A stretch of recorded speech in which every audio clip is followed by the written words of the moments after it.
what's up everyone? Welcome back to the channel. Today's gonna be a quick video. I wanted to show you the upgraded magnetic version of the Copperband feeder. Now, a couple years ago I created one that had a suction cup only, and it's a very popular item on the website. The only downside is that it's suction cup. Even with giving you guys a couple extra to go with it, just in case the other one kind of gets, you know, suction cups can get a little stiff in salt water over some time.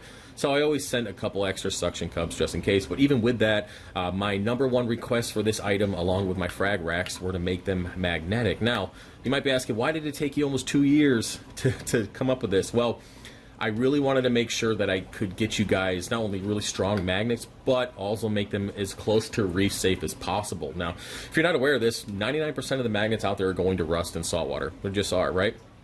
Rust in saltwater is not a good thing. It's really not. Your corals aren't going to like it. You're going to have some problems depending on how much there is in the tank because it is a heavy metal, right?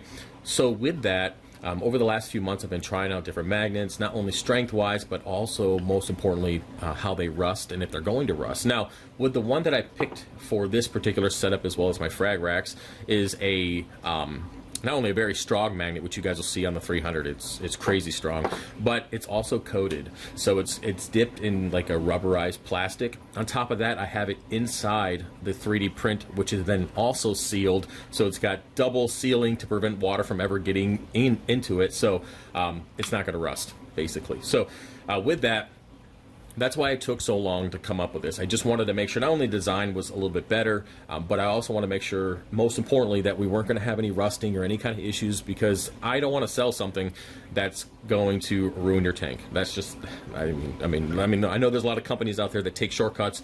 I'm not one of them. So if I have to spend a little bit extra time doing some research and trying to figure it out, then that's what I'm going to do. So let's go ahead and look at this model and show you guys some of the features that are a little bit different. So if you guys remember the first one, which I don't have on right now, I kind of just discontinued it from the website.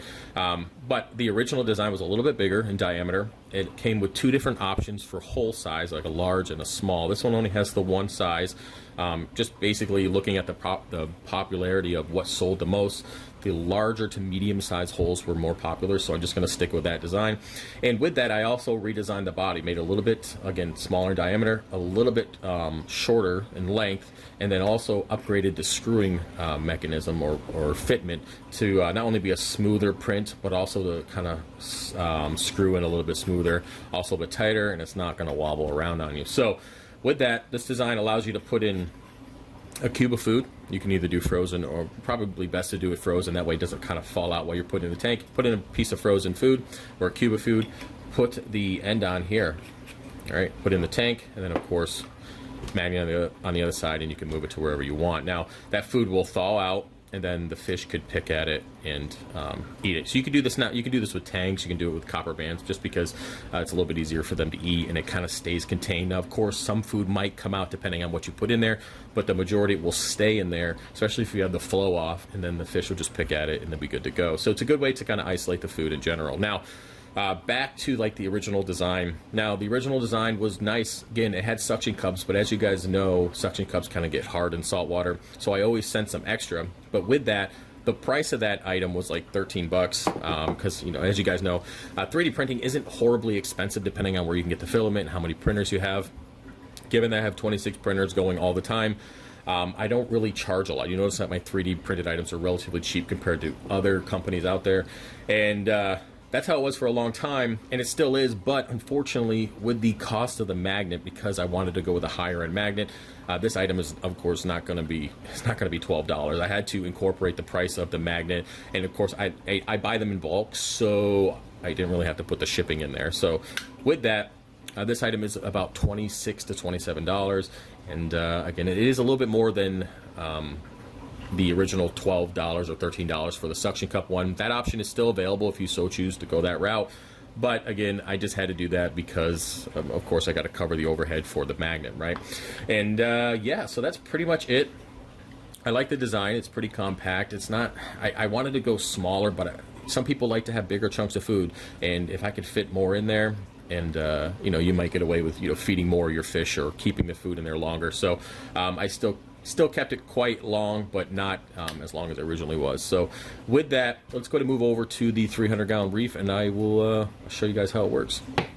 Okay, so we're gonna go ahead and put in some of our homemade fish food and see how the tangs like it. Just gonna open this up.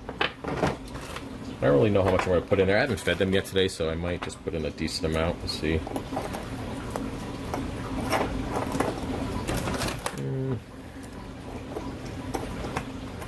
Yeah, that'll do. Fish food in. Hope you guys can see that. Might have it too full. Yeah, it's okay. And you can see it there in the front. All right, so let's go over to the 300 and see how it works. All right, so as you guys can see, the sailfin tank's not really having any issues eating out of it. A couple of the other ones came up to it. So yeah, it is essentially made for Copperbands. If you wanted to use it for like tangs, it's probably a good way to kind of keep the fish food in there as long as possible. But probably not ideal, right? Given that, you know, the mouth structure is quite a bit different between tangs and they're not really built to get into the smaller holes and get to the food. But you know, the sailfin's pretty persistent, so he's not really having an issue feeding. So with that, works out really well. As you can see, it moves without any issues on this 1/2-inch glass. And yeah, so I moved the magnet away a little bit, worked out good, dropped the magnet, still good to go. So yeah, pretty happy with it. Appreciate all the feedback and all the suggestions and everything over the last couple years of working on this item. So with that, if you guys have any questions, let me know. If you have any suggestions, feel free to put them in the comment section. If you want to buy one of these, check out fishofhex.com. And of course, it's always buy 3, get 1 free on all 3D printed items. All right, see you guys later. Peace.